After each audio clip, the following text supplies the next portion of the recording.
You wanted stories about kindness, and I have a kindness story for you. My story is about the jackass who was on the train from Toronto to Ottawa the weekend I went to visit my friend. So here he is, he's sitting on the train, maybe late 50s to late 60s, I don't really know, but he's sitting on the train and he has his iPhone in front of him and he's watching some kind of action movie. He has no headphones in and the volume is blaring. Who does that, right?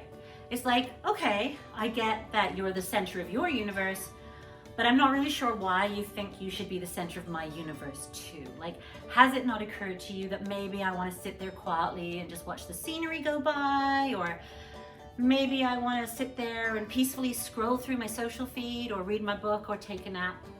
Clearly not. Now, if it sounds like I'm being harsh, let me backtrack a minute, okay? Here's what happened when I got on the train. I walked into the carriage and I did what I always do. I do this whenever I get on a train or a bus or go into a restaurant where the seating isn't designated.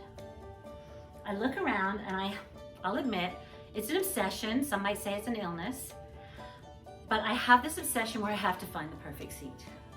And that's what I was doing. I got on the train and I'm just standing there and I'm looking around and there's several empty seats, but I'm standing there and Mr. Center of the Universe looks at me like I'm crazy. So I decide to explain myself and I say, I'm just trying to find the perfect seat. And he says, pointing to the seat next to him, as long as it's not this one. How rude is that? Seriously. And how arrogant.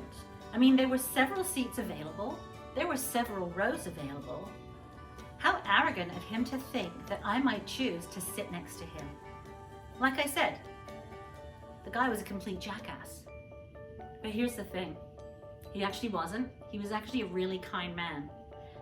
Here's what happened.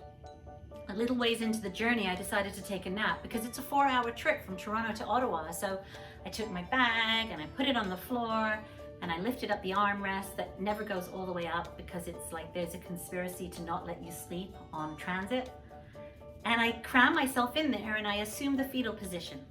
And just as I was about to close my eyes, I see Mr. Center of the Universe. He's on the other side of the aisle, a couple of rows back, and he points to the jacket in the seat beside him, and then he points to me. He's actually asking me if I want his jacket.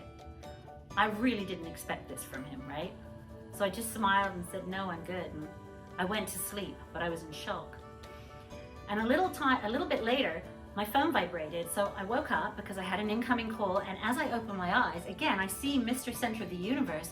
This time, he's walking back to his seat, having just placed his jacket on my sleeping body. And now he's heading back to his seat like he does this all the time. Meanwhile, I have just received the kindest gesture that I have ever received from a total random stranger. When you're caught in a negative rut, it's hard to see the good, right?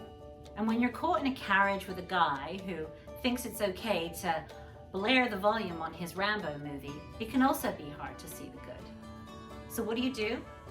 I say see it anyway, because here's the thing. If I hadn't decided to take a nap that day, I never would have received that gesture, but that wouldn't have taken away the inherent kindness of Mr. Center of the Universe.